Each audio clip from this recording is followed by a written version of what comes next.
Gloire à Dieu.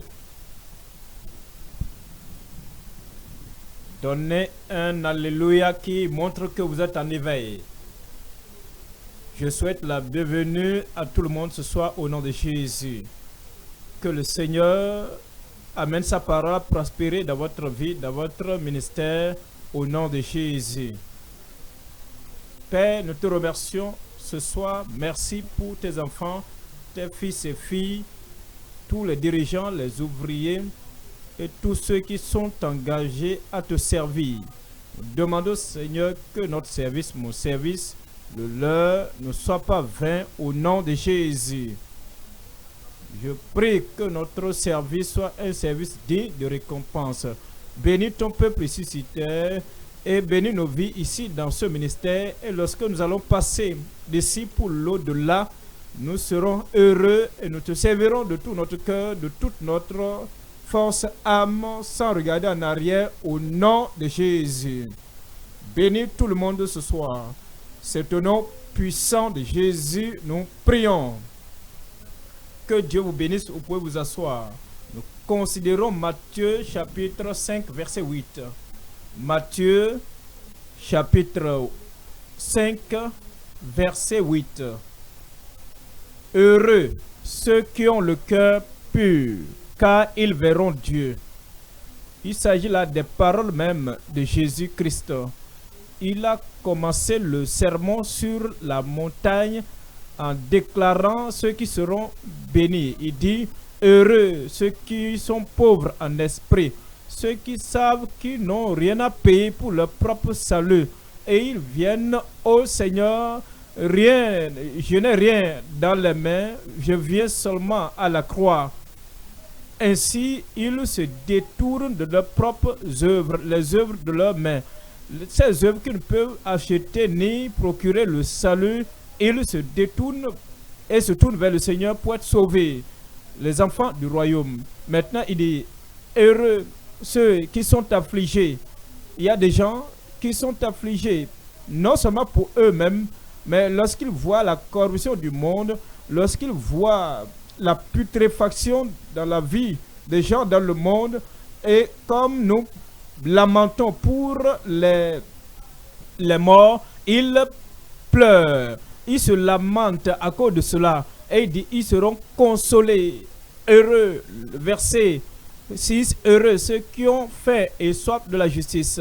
Lorsque nous sommes sauvés, nous devenons justes.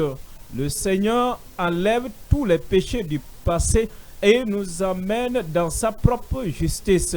Et alors nous avons la soif, nous sommes passionnés, nous sommes entraînés pour avoir cette justice.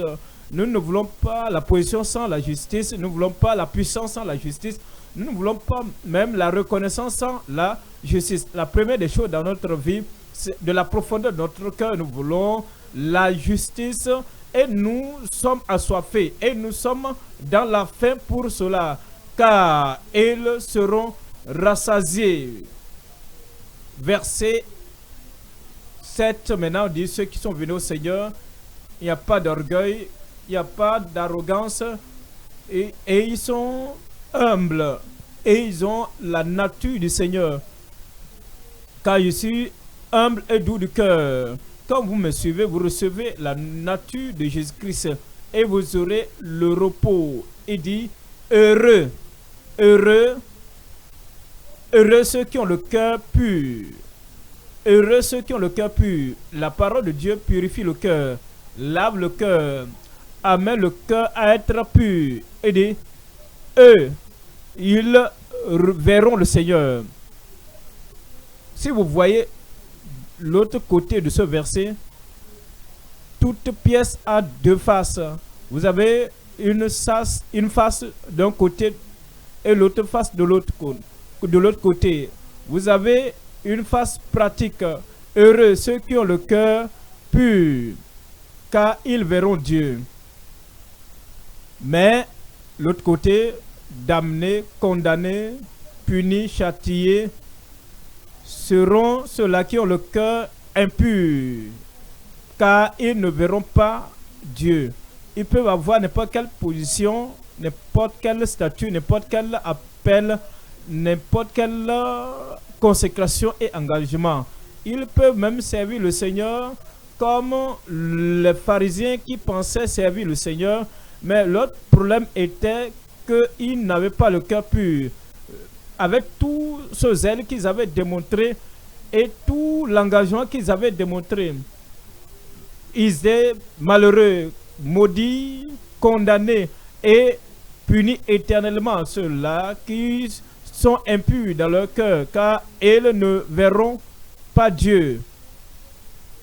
Aujourd'hui, nous considérons le message intitulé « Le bonheur et les profits pour ceux qui ont le cœur pur ».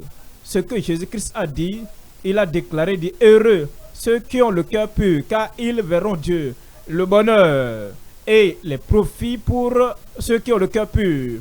Nous allons voir 3 points ici. Point numéro 1, la provision et la preuve de la pureté de cœur. Le Seigneur a fait la provision pour tout le monde. Et lorsque vous venez au Seigneur, il peut toucher nos vies, toucher nos cœurs et les rendre purs.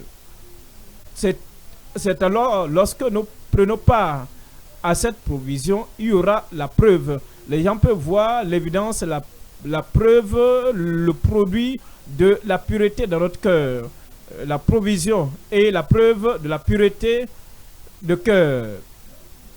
Deuxième point, la promesse et la puissance pour les cœurs purs. Il y a des gens qui pensent que la sainteté ou la pureté de cœur, c'est seulement unique, solitaire. Ils décrivent leur pureté de cœur comme si je ne fais pas ceci, je ne porte pas cela, je ne parle pas de ceci, je ne parle pas de cette manière, je ne fais pas. Mais vous voyez, la pureté ou la sainteté de cœur, ce n'est pas une expérience vide, c'est une promesse que le Seigneur nous a donnée. Et lorsque il nous donne le cœur pur, il nous donne également sa puissance.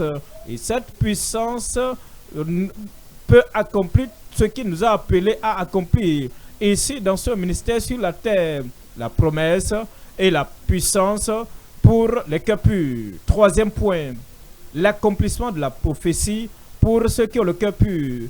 Il y a la prophétie que le Seigneur a donnée concernant ceux qui ont le cœur pur.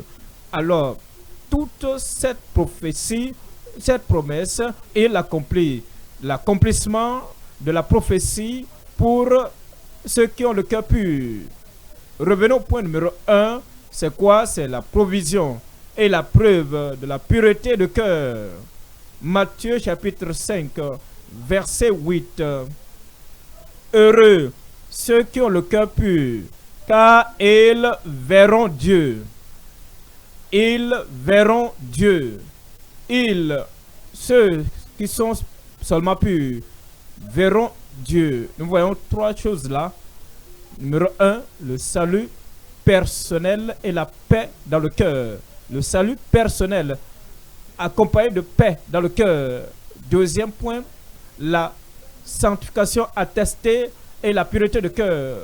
Troisième petit point, l'esprit persévérant avec la résolution de cœur. Revenons au point numéro 1, c'est la fondation. Avant d'être pur dans le cœur, c'est la fondation avant que nous soyons sanctifiés. Il doit avoir le salut avant la sanctification. Il doit avoir la paix dans le cœur avant la pureté de cœur. Nous voyons le salut personnel avec la paix dans le cœur. Éphésiens chapitre 2, Éphésiens chapitre 2, verset 14. Éphésiens chapitre 2, verset 14. Car il est notre paix. Le pécheur n'a pas de paix avec Dieu. Le méchant est comme une mer en furie, jetée de part et d'autre. Il n'y a pas de paix pour le méchant. Le pécheur n'a pas de paix pour lui-même. Le pécheur n'a pas de paix avec ses voisins. Le pécheur n'a pas de paix dans sa famille. C'est pourquoi il y a des violences familiales, conjugales, se querellant, se battant les uns les autres, se détruisant les uns les autres, parce qu'il n'y a pas de paix dans le cœur, il n'y a pas de paix dans la relation, il n'y a pas de paix avec la femme et le mari, il n'y a pas de paix au lieu de travail. Il choisit ceci, il choisit ceci, moi je l'appelle mon ennemi. Il choisit ceci. Le pécheur n'a pas de paix avec ses voisins. Et également, le pécheur n'a pas de paix avec Dieu. Maintenant, lorsque nous détournons de nos péchés et que nous nous détournons du moi, nous nous détournons de l'orgueil et que maintenant nous cherchons à vraiment laisser de côté toutes choses. Nous venons à Christ car il est notre paix.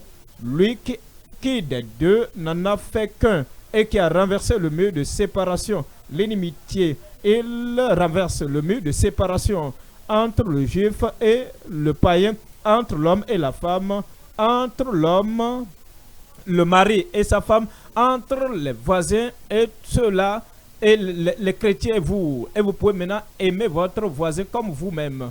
Verset 15.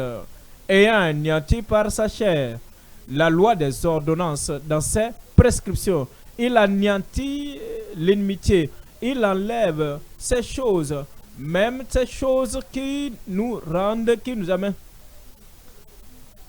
les lois de l'ancienne alliance, qui nous poussaient à haïr le païen. Il est païen, je dois le haïr.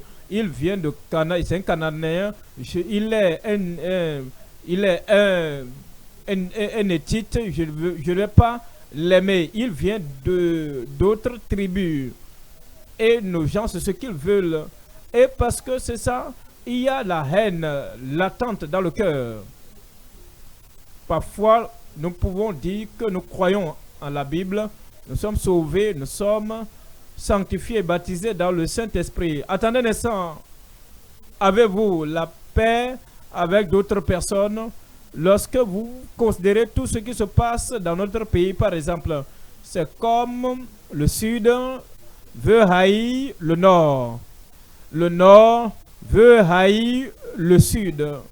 Et lorsque nous entendons, nous apprenons certaines nouvelles qui circulent, il y a vraiment de soulèvements dans telle communauté, il y a de l'émeute dans telle communauté. Ceux dont nous ne connaissons pas ont tué 2 ou 3 personnes, et les 2 ou 3 personnes tuées viennent de ma tribu. Ils sont de ma tribu.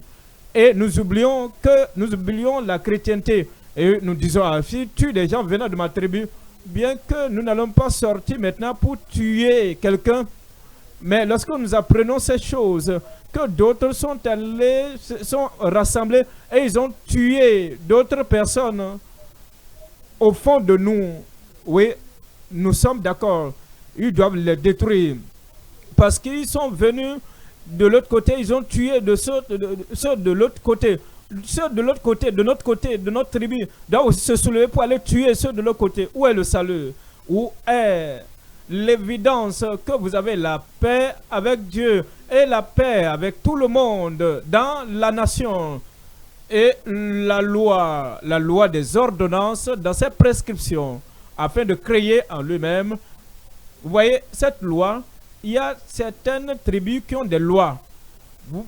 Lorsque vous voyez quelqu'un de cette tribu, de ce côté là-bas, portant tel nom, faisant telle œuvre, chaque fois que vous les voyez, la loi dans cette communauté stipule qu'ils ont fait tant de mal pour nous dans leur communauté. Lorsqu'ils viennent dans votre communauté, alors il faut leur rembourser la monnaie.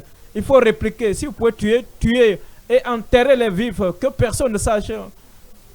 Vous voyez, ces actes ne montrent pas que nous avons la grâce de Dieu et que nous avons la loi de Dieu qui nous dirige. Et de maintenant, afin de créer en lui-même, avec les deux, un seul homme nouveau, en établissant la paix. Nous serons des hommes de paix au nom de Jésus. Je n'entends pas votre amen.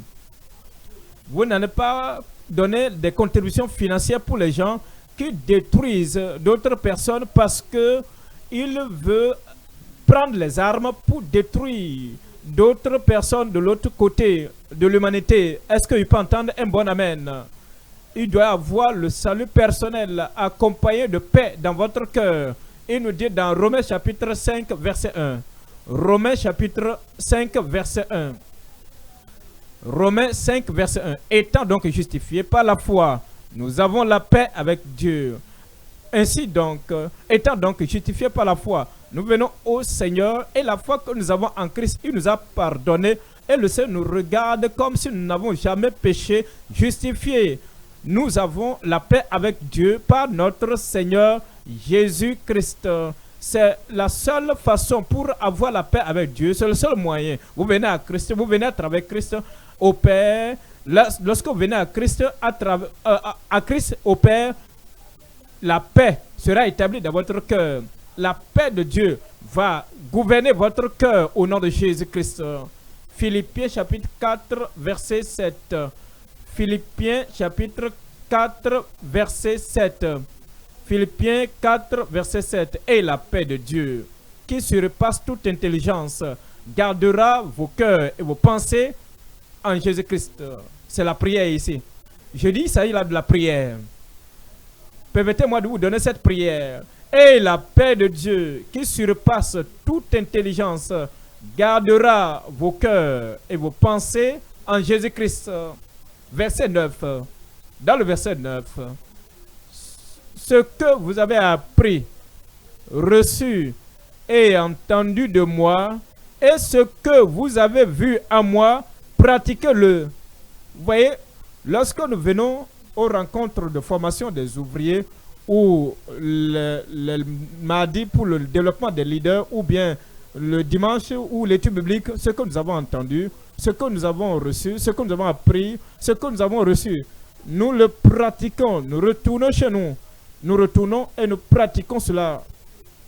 Lorsque vous voyez des gens dans votre communauté qui se haïssent, qui s'entre-détruisent, qui veulent se détruire, et la tendance de dire, moi, je vais aussi faire comme eux. Vous n'avez pas bien appris. Vous n'avez pas appris cela de Christ. Vous n'avez pas reçu cette attitude de Christ. Vous n'avez pas reçu cette nature pour haïr, la nature pour détruire. Vous n'avez pas entendu cela de Christ.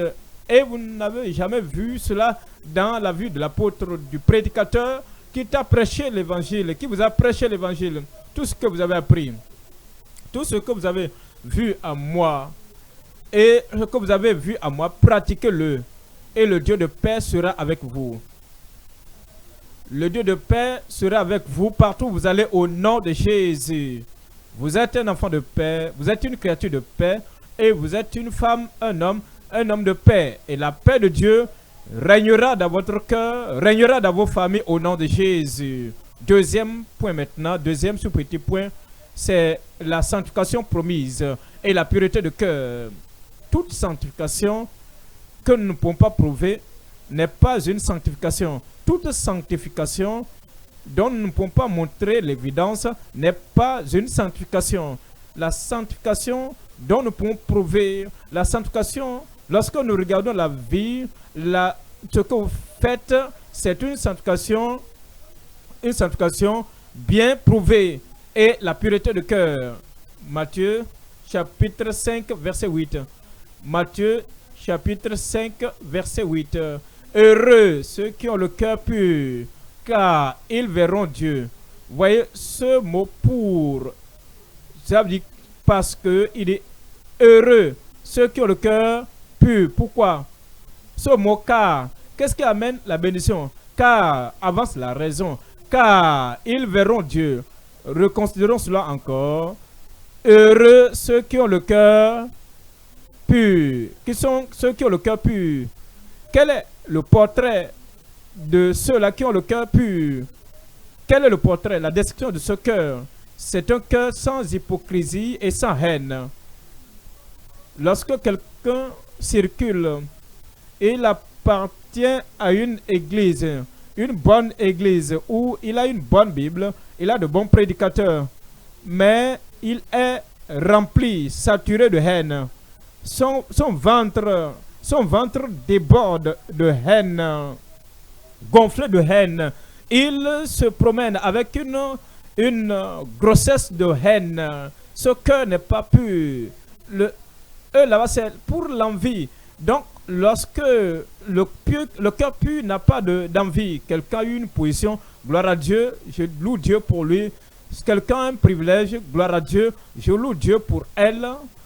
Mais lorsque le cœur est rempli d'envie et que tout propos, toute disposition, toute manière de faire de cette personne, cela fait filtrer, diffuser la fumée de l'envie qui est en elle. Ce n'est pas là la sanctification. Lorsque nous disons que c'est un cœur pur, le H, le cœur en anglais, le H c'est pour dire il n'y a pas de...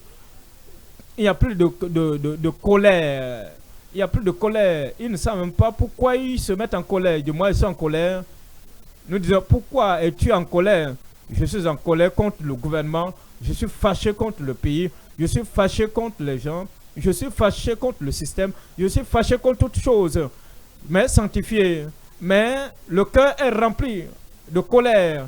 Et cet individu transporte la colère dans toutes ses actions, dans tous ses comportements. Il se comporte de manière coléreuse parce qu'il est en colère. Il dit, il veut punir tout le monde. Il dit, toutes ces personnes, il ne connaît même pas les gens à qui il s'adresse. Il dit, ces gens-là, il sent toujours la colère. Les choses vont mal. Peu importe la personne qui est là-bas, qui ne fait pas ceci, cela, que Dieu les punisse. Il est en colère. Son cœur est rempli de haine, d'hypocrisie, rempli d'envie et de jalousie, et rempli de colère et d'animosité partout. Ça, ce n'est pas la sanctification. Ce que nous mentionnons la sanctification avec des paroles de la bouche, mais sans la compréhension de ce que c'est que la sanctification. La sanctification est sans réplique, sans vengeance. Vous voyez, si ces personnes-là, c'est comme s'ils avaient la pierre à la main, ils pouvaient vraiment lancer. Ils sont toujours prêts à lancer. Ils sont toujours prêts à bouger quelque chose. Il y a quelque chose, à quelqu'un à qui il doit montrer, qui doit prendre vengeance. Qui a fait ceci contre moi? Qui a dit ceci contre moi? Qui a fait ceci?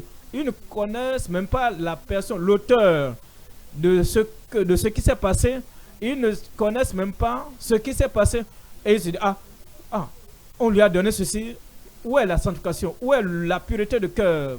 Si le cœur est rempli de ressentiment et de réplique, le thé là, c'est un tempérament chaud.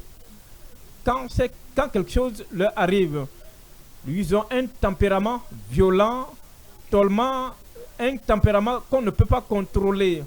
Mais ils ne savaient pas de la pureté du cœur. Mais lorsque le cœur est purifié, purgé, toutes ces choses ne seront plus là. Il s'agit là de ceux-là, de ceux dont Jésus parlait pour dire heureux ceux qui ont le cœur pur. Leurs cœurs sont purifiés, leurs cœurs sont purgés, car ils verront Dieu. La sanctification prouvée avec la pureté de cœur. Hébreux 10, verset 14. Hébreux 10, 14. Pas une seule offrande. Pas une seule offrande. Le Seigneur Jésus, car par une seule offrande, il a amené à la perfection pour toujours ceux qui sont sanctifiés. Verset 15. C'est ce que le Saint-Esprit nous atteste aussi. Car après avoir dit, voici l'alliance que je ferai avec eux. Après ce jour-là, dit le Seigneur, je mettrai mes lois dans leur cœur. Après, ils étaient sanctifiés dans le verset 14. Maintenant, il dit, je vais mettre ma loi dans leur cœur. La loi d'amour, la véritable nature de Dieu dans leur cœur. Je mettrai mes lois dans leur cœur et je les écrirai dans leur esprit. Verset 22. Dans le verset 22, approchons-nous avec un cœur sincère.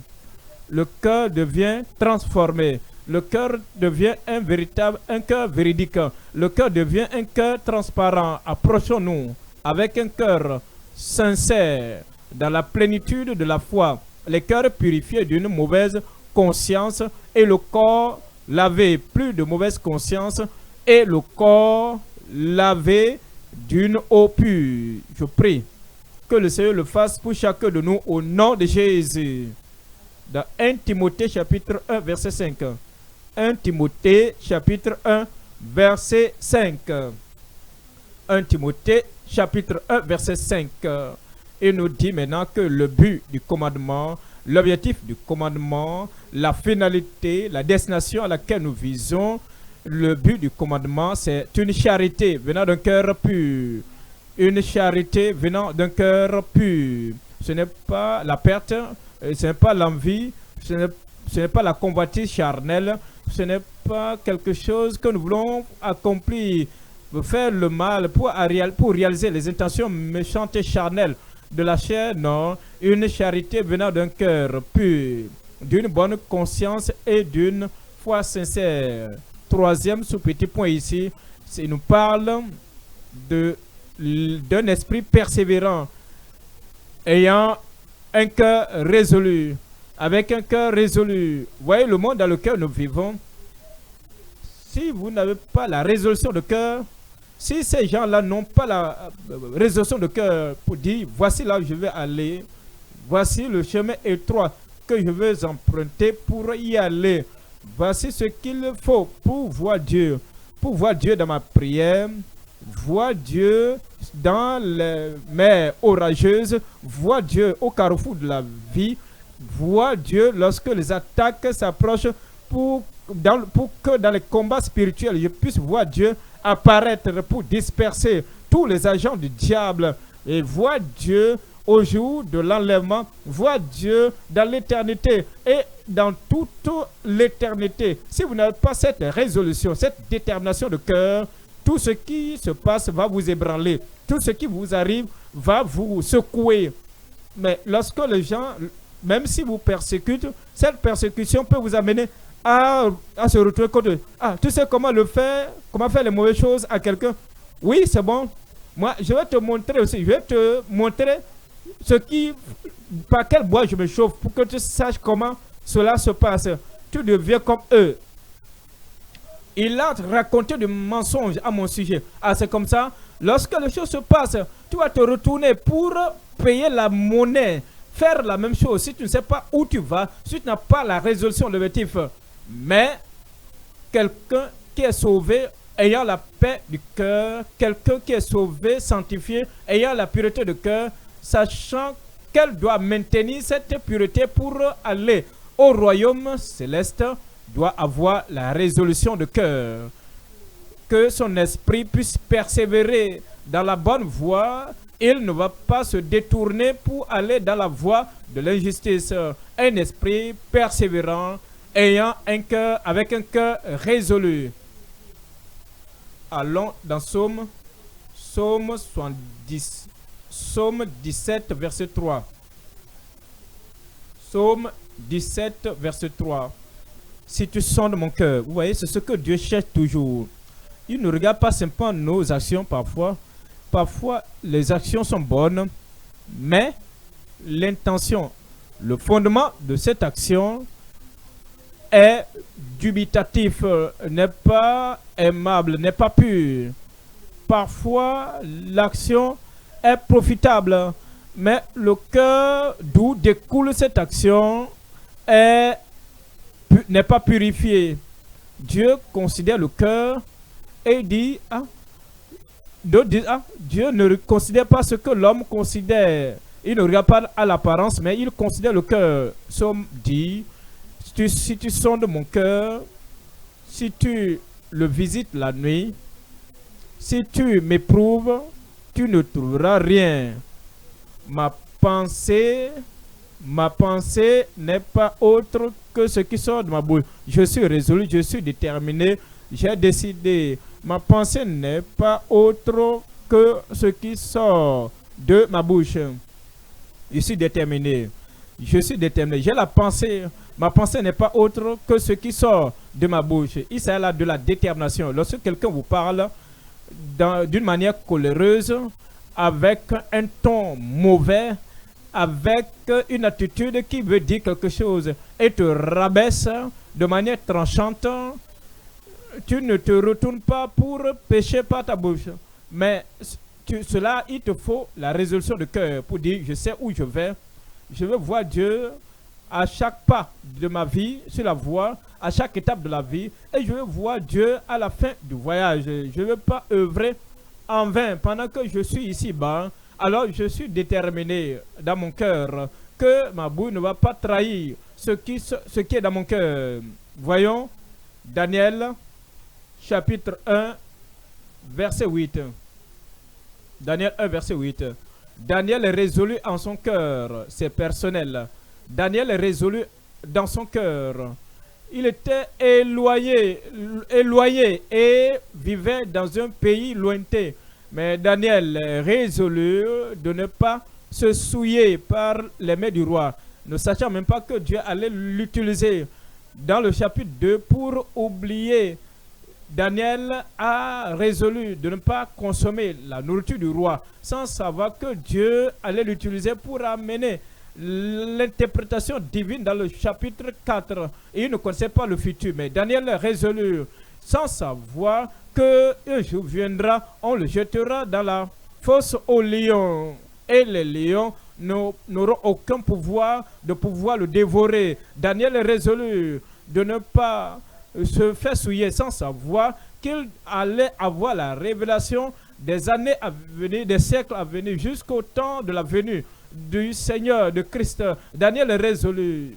Vous voyez ce que vous faites aujourd'hui, la décision que vous prenez aujourd'hui, la consécration que vous engagez aujourd'hui, et l'objectif de cœur que vous avez aujourd'hui, c'est de vous préparer pour le futur. Vous ne savez pas ce que Dieu va vous utiliser pour faire dans le chapitre 2 de votre vie, dans le chapitre 4 de votre vie, dans le chapitre 6 de votre vie, dans les grandes choses que le Seigneur a planifiées pour vous, dans le ministère et dans la vie. Mais dans la préparation pour le futur glorieux, qu'il veut te donner. Alors, Daniel est résolu de ne pas se souiller par les mets du roi et par le vin dont le roi buvait. Il pria le chef des eunuques de ne pas l'obliger à se souiller. Je prie que la paix de cœur, le Seigneur donnera cela à chacun de nous. La résolution de cœur, le Seigneur en donnera à chacun. Et la pureté de cœur, le Seigneur va l'établir dans chacun de nous au nom de Jésus. Deuxième point, la promesse et la puissance pour les cœurs purs. La promesse et la puissance pour les cœurs purs. Nous allons considérer trois petits éléments ici. Premièrement, c'est la promesse pour le cœur pur. Deuxième chose, c'est la prière pour un cœur pur. C'est une chose pour laquelle nous devons prier. Et troisième chose, c'est la puissance pour le cœur pur. Revenons au premier élément, c'est la promesse pour le cœur pur. Dans Matthieu chapitre 5, verset 8. Matthieu chapitre 5, verset 8 dit: heureux ceux qui ont le cœur pur, car ils verront Dieu. Ils verront Dieu. Si ce n'est pas limité, heureux ceux qui ont le cœur pur. Ceux-là, il s'agit de ceux-là qui cherchent Dieu lorsqu'ils prient, qui voient Dieu lorsqu'ils prient. Ceux qui voient Dieu, il s'agit là de ceux-là qui voient Dieu lorsqu'ils frappent à la porte de miséricorde. Ceux qui voient Dieu lorsqu'il y a des défis, lorsqu'il y a une puissance des ténèbres qui cherche à les noyer, à bondir sur eux pour les détruire. Et ils cherchent le secours de Dieu pour venir les secourir. Et Dieu vient pour vraiment les délivrer. Il s'agit là de ceux qui voient Dieu lorsqu'ils sont dans les difficultés de la vie, les difficultés dans le ministère. Alors, les difficultés que Dieu seul peut résoudre. Il s'agit là de ceux-là qui voient Dieu lorsqu'ils cherchent Dieu pour dire: Seigneur, nous ne savons pas quoi faire. Voici ce problème qui veut nous submerger. Heureux ceux qui ont le cœur pur. La promesse est qu'ils verront Dieu. Oui, bien sûr. Tous les jours, lorsque le Seigneur viendra, après tout, nous le verrons face à face. Nous verrons le roi dans sa gloire. Heureux ceux qui ont le cœur pur, car ce sont ceux-là qui verront Dieu. Je prie que cette promesse de voir Dieu, que le Seigneur puisse l'accomplir pour chacun de nous au nom de Jésus. Matthieu chapitre 24, verset 35. Matthieu chapitre 24, 35. Le ciel et la terre passeront, mais mes paroles ne passeront point. Cela veut dire quoi? C'est seulement, quelle est cette parole? Seuls les purs verront Dieu. Le ciel et la terre passeront. Les générations viendront pour passer après. Des générations après générations passeront. Mais seuls ceux qui ont le cœur pur verront Dieu. Dans Psaume 24, versets 3 et 4. Psaume 24, les versets 3 et 4. Psaume 24, versets 3 et 4. Qui pourra monter à la montagne de l'Éternel, qui s'élèvera jusqu'à son lieu saint? Verset 4 nous donne la réponse. Celui qui a quoi? Notez cela bien. Vous voyez la pureté de cœur, la sanctification, prendre pas à l'enlèvement. Ce n'est pas une promesse pour la communauté, ce n'est pas une chose composée, mais c'est une chose personnelle. C'est pourquoi Jésus a dit, deux seront dans le lit, un sera pris et l'autre laissé. Deux seront en train de moudre à la meule, l'un sera pris et l'autre laissé. C'est pourquoi les anges ont dit à l'autre, sauvez-vous à la montagne, sauvez-vous vers la montagne, sauvez-vous vers la montagne, ne regardez pas en arrière. C'est ce qu'on nous dit aussi. Et la femme de Lot a regardé en arrière. Elle est devenue une statue de sel. Et Jésus nous dit, nous avertit pour dire, souvenez-vous de la femme de Lot. De la femme de Lot. C'est un engagement, une dévotion, un dévouement personnel, une expérience personnelle.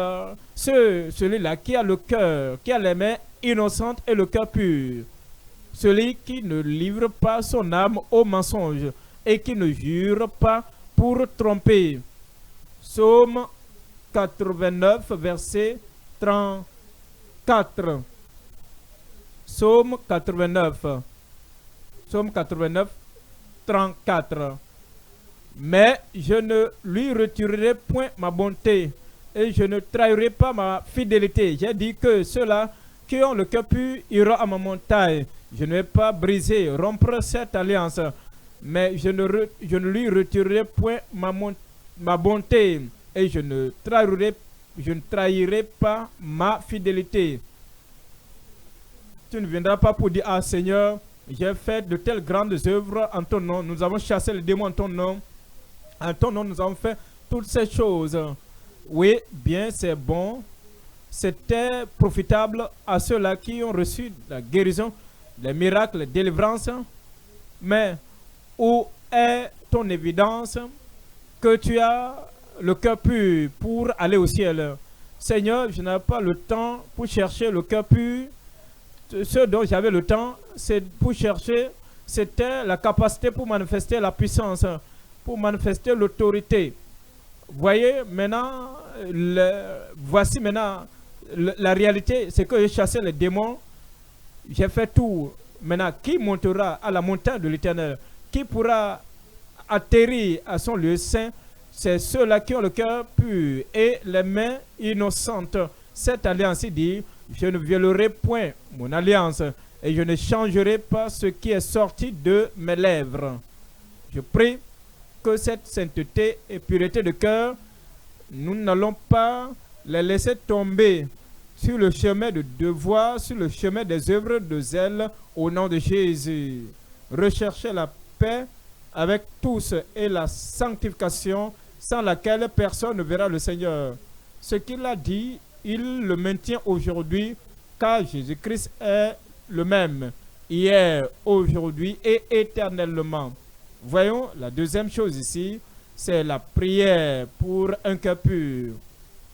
Le cœur pur ne surgit pas simplement pour nous rencontrer parce que nous marchons sur la voie, sur la rue et nous n'avons pas prié, nous n'avons pas désiré cela, nous n'avons pas eu la soif, la faim pour cela et tout d'un coup, le cœur pur nous parvient. Non, cela ne se passe pas comme ça. Il doit avoir le salut là, mais nous devons aller à Dieu pour demandez et vous trouverez, cherchez et vous trouverez, frappez à la porte et on va vous ouvrir la porte. Quiconque demande reçoit et celui qui cherche trouve. Et à celui qui frappe à la porte, on ouvre la porte. Nous devons demander Psaume 51. Psaume 51, verset 7. Psaume 51, verset 7. Psaume 51, verset 7. Et de purge-moi. Ça, c'est la prière. Verset 9. Purifie-moi avec les hommes. Nous voyons, nous prions, nous demandons au Seigneur que c'est dans le cœur. Purifie-moi avec les eaux et je serai pur. Lave-moi et je serai plus blanc que la neige. Je veux être plus blanc que la neige. Enlève toute tache noire de ma vie. Enlève toute rayure de ma vie. Enlève toute marque, la marque de la nature du vieil homme.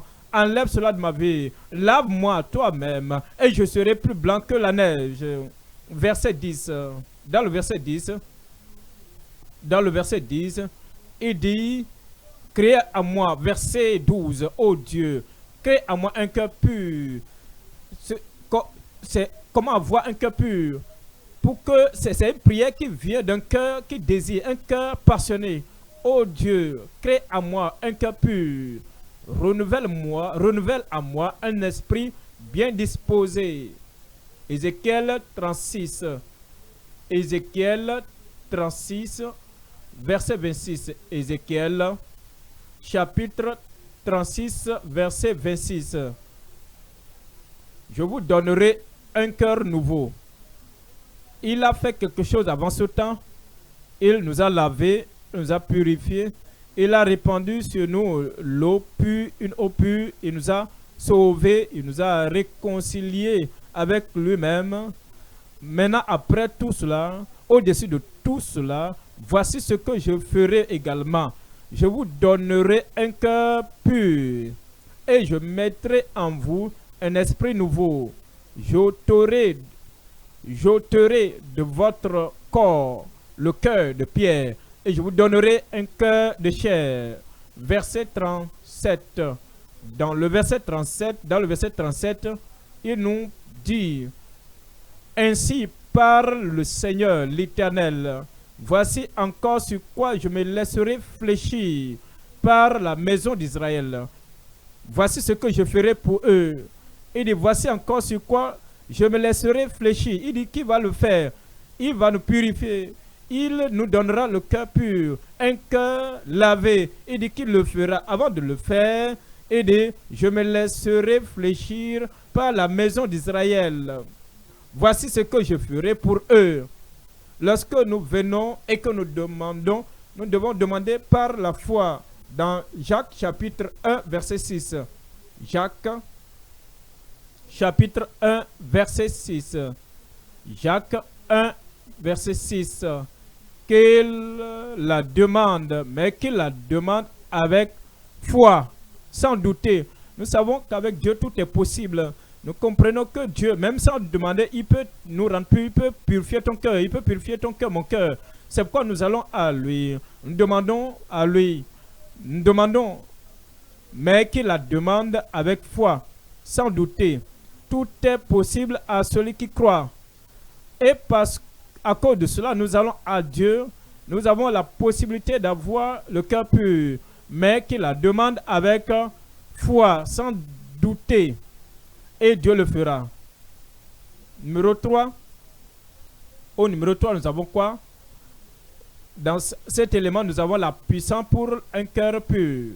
La puissance pour un cœur pur. Souvenez-vous que Jésus a prié pour ses propres disciples et disait, sanctifie-les par la vérité. Il dit, cette vérité qu'il faisait ressortir a la puissance pour les sanctifier, pour qu'ils soient un.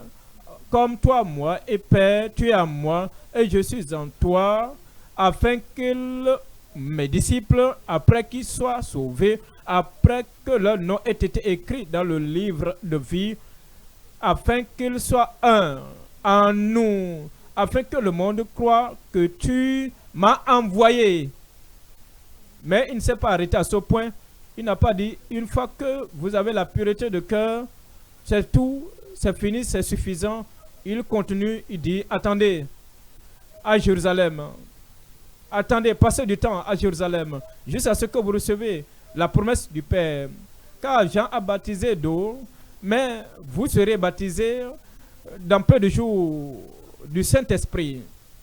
Mais vous recevrez une puissance, le Saint-Esprit survenant sur vous, et vous serez mes témoins à Jérusalem, en Judée, en Samarie, jusqu'aux extrémités de la terre.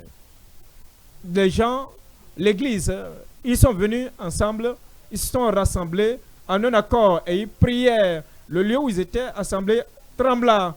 Alors il dit, ces disciples sont sortis, ils ont témoigné avec la puissance de Dieu. La paix, le salut, la pureté pour la sanctification, la puissance pour le Saint-Esprit, le baptême dans le Saint-Esprit. Nous n'interchangeons pas, nous ne laissons pas tomber l'autre lorsque nous avons l'autre, l'un. Votre objectif, ce n'est pas d'être enlevé lorsque Christ viendra, mais votre objectif, c'est aussi d'avoir la puissance pour parler à d'autres personnes, pour rendre témoignage à d'autres personnes, prêcher à d'autres personnes, proclamer l'évangile à d'autres personnes de manière persuasive, de manière puissante pour les amener au Seigneur. Nous avons besoin de la puissance pour un cœur pur. Dans 2 Chroniques chapitre 16, 2 Chroniques 16 verset 9. 2 Chroniques 16 verset 9. 2 Chroniques 16 9. Car l'Éternel étend ses regards sur toute la terre pour soutenir ceux dont le cœur est tout entier à lui. Tu as agi en insensé dans cette affaire, car dès à présent tu auras des guerres. Il voulait se montrer puissant. Il voulait se montrer puissant, fort envers ces gens-là dont le cœur est pur. Il veut soutenir cela. Dans Luc chapitre 10, Luc chapitre 10, verset 27. Luc 10, 27. Luc 10, 27. Luc 10, 27.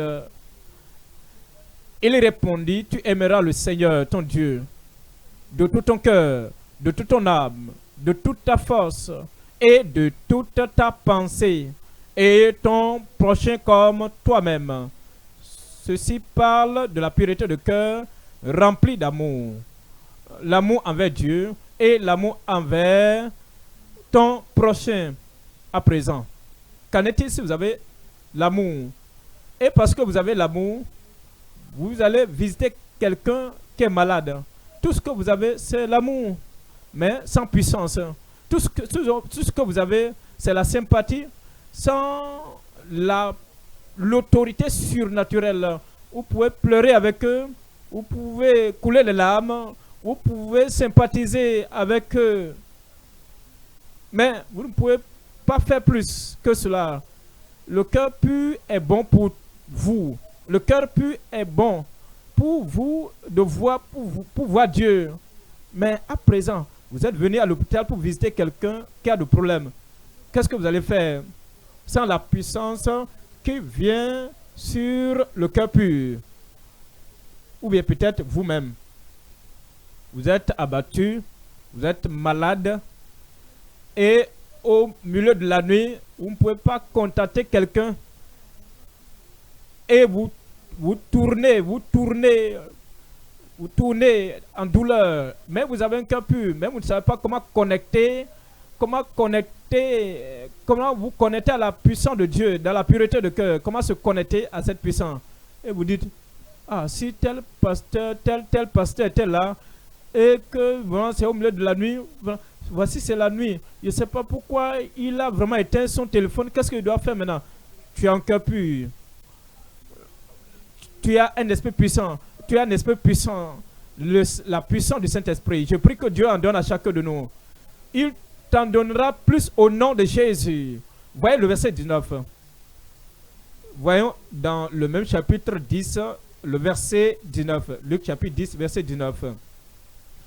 Voici, je vous ai donné le pouvoir. Oh, Seigneur, quelqu'un dit, ah Seigneur, je n'ai pas besoin de cela. Ce dont j'ai besoin, c'est la pureté de cœur. Ce dont j'ai besoin, c'est la sainteté, la sanctification. Je veux juste vaincre la tentation. Je veux être triomphant. Je n'ai pas besoin de la puissance. Parce que s'il y a la puissance, je peux même avoir la tendance d'orgueil.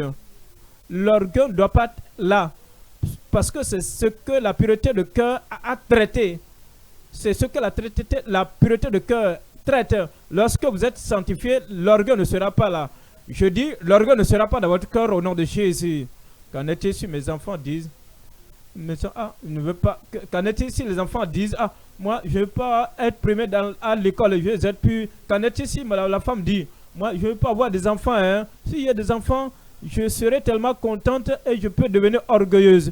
Tout ce dont j'ai besoin, c'est la pureté de cœur. Qu'en est-il si nos papas, les chefs de famille, qui gagnent le pain, qu'en est-il si disent, je ne veux pas de promotion au service, je ne veux pas d'argent, je ne veux pas de position où je serai directeur, je ne veux pas une position où je serai un homme de puissance, de pouvoir. Tout ce dont j'ai besoin, c'est la pureté de cœur simplement. Hein. Vous n'allez pas agir ici. Est-ce que je m'adresse à quelqu'un maintenant? Nous avons la paix, Dieu vous donnera la paix. Vous avez la pureté, Dieu vous donnera la pureté. Mais vous avez la puissance, vous devez avoir la puissance. J'aurai la puissance. Voici, je vous ai donné le pouvoir de marcher sur les serpents et les scorpions et sur toute la puissance de l'ennemi, et rien ne pourra vous nuire. Donnez-moi un bon amen. Satan ne vous nuira pas. Les mauvais esprits ne vous nuiront pas. La puissance occulte ne vous nuira pas. Toutes ces choses qui volent partout, les fléaux de la pandémie ne s'approcheront pas de votre porte au nom puissant de Jésus. Si quelque chose vient à vous, l'autorité et la puissance pour dire, arrête-toi. Vous allez commander et ils vont s'arrêter au nom de Jésus. Je vous donne le pouvoir de marcher sur les serpents et les scorpions. Et lorsque vous allez marcher sur eux, ils ne vous nuiront pas. Vous allez les détruire. Vous allez détruire tout serpent, tout scorpion, toute puissance du serpent au nom de Jésus. S'ils font des incantations contre toi, peut-être depuis, ils prononcent des déclarations occultes. Aucune de ces paroles, aucun de tes cheveux ne tombera devant eux.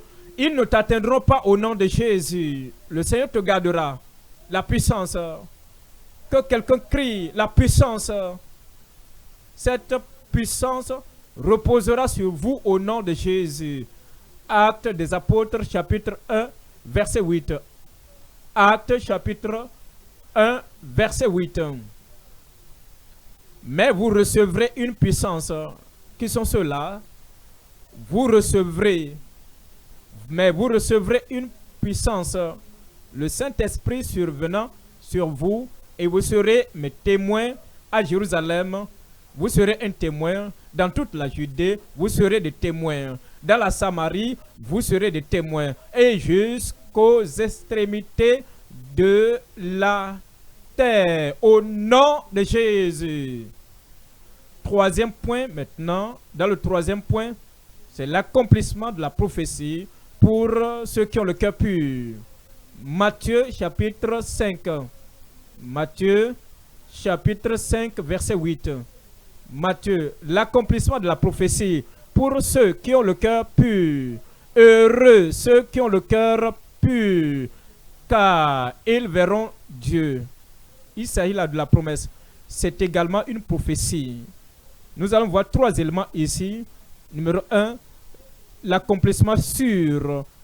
L'accomplissement sûr pour un cœur obéissant et pur. Deuxième chose, la déclaration sûre pour le cœur pur. Troisième chose, la prophétie sûre pour le cœur protégé. Nous revenons au premier point. L'accomplissement sûr pour le cœur pur et obéissant. Genèse 26, verset 2. Genèse 26, verset 2. Genèse 26, verset 2. L'Éternel lui a apparu et dit, ne descends pas en Égypte, demeure dans le pays que je te dirai. Verset 3. Verset 3. Séjourne dans ce pays-ci. Je serai avec toi et je te bénirai. Vous voyez, lorsque Isaac était là, il a creusé le puits et ces gens-là, les autres ont comblé ce puits-là. Et ils l'ont arrêté. Ils ne voulaient pas qu'il prospère. Alors, il pensait, qu'est-ce qu'il doit faire maintenant? Vous savez, il y a des gens, ils se sont installés ici, peut-être pour la première fois, ils regardent les circonstances autour d'eux, mais les choses paraissent ne pas fonctionner, marcher, et ils planifient pour dire, je vais déménager ma tente pour repartir à un tel endroit. Le Seigneur dit à Isaac, ne déménage pas, ne change pas de position de lieu, reste, séjourne, demeure là où je t'indiquerai, et lorsque tu resteras là, Dieu te bénira. Séjourne dans ce pays-ci, je serai avec toi, et je te bénirai, car je donnerai toutes ces contrées à toi et à ta postérité, et je tiendrai le serment que j'ai fait à Abraham, ton père. Voyez le verset 4. Dans le verset 4, je multiplierai ta postérité comme les étoiles du ciel. Je donnerai à ta postérité toutes ces contrées, et toutes les nations de la terre seront bénies en ta postérité. Verset 5. Dans le verset 5, parce qu'Abraham a obéi à ma voix et qu'il a observé mes ordres, mes commandements, mes statuts et mes lois. Verset 12. Dans le verset 12, dans ce même chapitre de Genèse chapitre 6, verset 12, de Genèse chapitre 26, verset 12. Isaac sema dans ce pays et il recueillit cette année le combien? Le centuple. Dites-moi combien vous allez recueillir cette année? Le centuple. Car l'Éternel le bénit. Car l'Éternel le bénit. Vous voyez, le lieu où ce n'était pas favorable, un lieu non propice, où les gens qui étaient là étaient hostiles. Tous les puits qu'il avait creusés, ils ont tout comblé. Mais Dieu a dit, ne t'en fais pas, ton jour de bénédiction arrive. Et le Seigneur s'adresse à toi maintenant, ne t'en fais pas, peu importe ce qui s'est passé dans le passé, ton jour de prospérité, ton jour de progrès et ton jour d'élévation plus grande, ton jour de bonheur est arrivé au nom de Jésus. Voyons Jérémie chapitre 1, verset 12.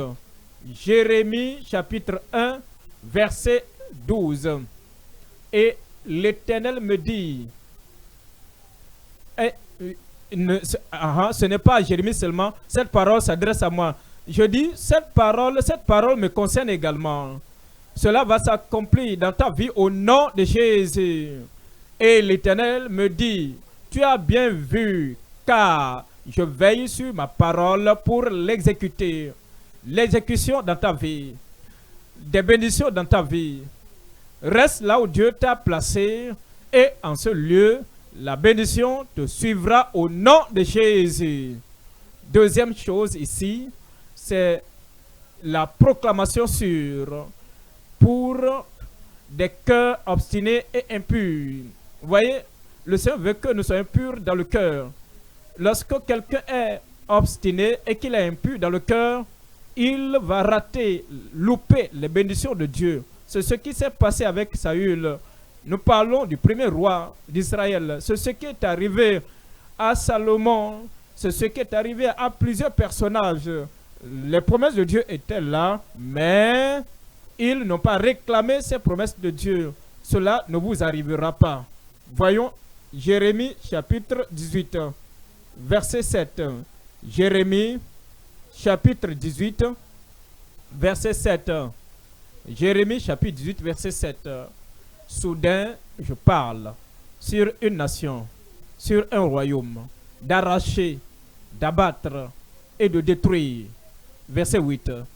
Dans le verset 8, mais si cette nation, mais si cette famille, mais si cette communauté, si cet individu, mais si cette nation sur laquelle j'ai parlé revient de sa méchanceté, je me répands du mal que j'avais pensé lui faire.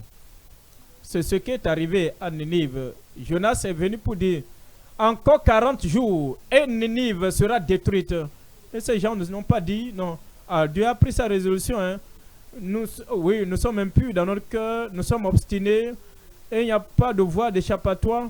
Le jugement va venir, que cela soit ainsi. Ils n'ont pas dit comme ça, ils n'ont pas agi ainsi. Ils se sont repentis et tout le mal qui devait leur arriver n'est pas arrivé dans leur vie. Peu importe le malheur qui se serait produit à nos familles étendues, à nos familles élargies, à nos familles, à notre petite famille, ne pourrait pas nous arriver parce que nous avons fait peut-être chercher à nous arriver à cause de ce que nous avons fait. Mais si nous nous repentons, comme nous nous repentons pour dire Seigneur, pardonne, crée-moi un cœur pur, purifie-moi, et que nos cœurs sont purifiés, toutes ces choses négatives, toutes ces prophéties négatives, toutes ces proclamations négatives ne nous arriveront plus ni à personne d'entre nous au nom de Jésus.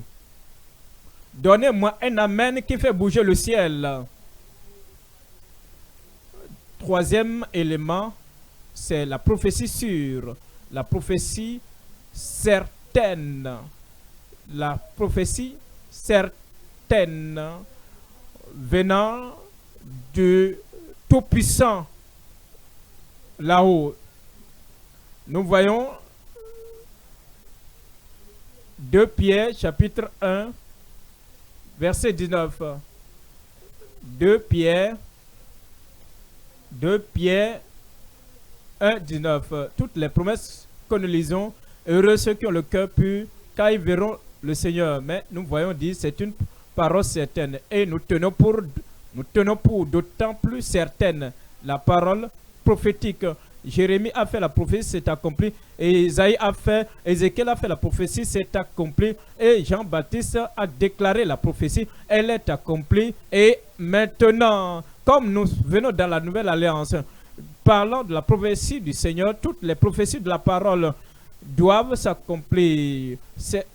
Nous tenons d'autant plus certaine la parole prophétique à laquelle vous faites bien de prêter attention comme à une lampe qui brille dans un lieu obscur jusqu'à ce que le jour vienne apparaître et que l'étoile du matin se lève dans vos cœurs. Plus de ténèbres dans votre cœur, plus de destruction dans votre cœur, plus de dévastation démoniaque dans votre cœur. Et que l'étoile du matin se lèvera dans votre cœur au nom de Jésus. Votre cœur sera le chemin d'accomplissement, de l'accomplissement de la promesse de Dieu. La parole de Dieu s'accomplira dans votre vie au nom de Jésus. À présent, nous allons conclure avec Luc chapitre 1. Luc chapitre 1, 45. Luc chapitre 1, 45. Luc chapitre 1, verset 45. Heureux celle qui a cru, car il y aura l'accomplissement pour elle. Dans votre famille, l'accomplissement. Heureux celle qui a cru, parce que les choses qui lui ont été dites de la part du Seigneur auront leur accomplissement. Heureux ceux qui ont le cœur pur, ils verront Dieu. Comme le Seigneur purifie votre cœur, partout où vous allez, dans votre ministère, dans le gain des âmes, dans votre ministère, dans la prédication de l'évangile, dans votre ministère de conseil, dans votre ministère de prière, vous verrez Dieu. Vous verrez Dieu dans sa puissance. Vous verrez Dieu dans son amour. Vous verrez Dieu dans sa miséricorde. Vous verrez Dieu dans l'accomplissement de toutes ses promesses en votre faveur et en faveur des personnes que tu sais au nom de Jésus. Heureuse, heureuse, verset 47, heureuse celle qui a cru parce que les choses qui lui ont été dites de la part du Seigneur auront leur accomplissement. Les jours meilleurs dans votre vie, des jours heureux dans votre vie, des jours plus grands dans votre vie. Et aujourd'hui, ce serait comme ça tous les jours de votre vie. Vous verrez Dieu dans sa gloire. Et à la fin des jours, quand les saints marcheront, votre nom, votre place ne sera pas vacante. Gloire à Dieu, louez Dieu, gloire à Dieu, ma soeur, gloire à Dieu, mon frère. Tu seras présent. Tu verras Dieu au jour final.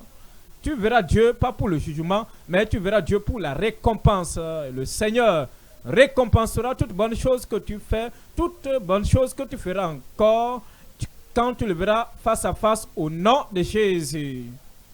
Levons-nous et parlons au Seigneur dans la prière.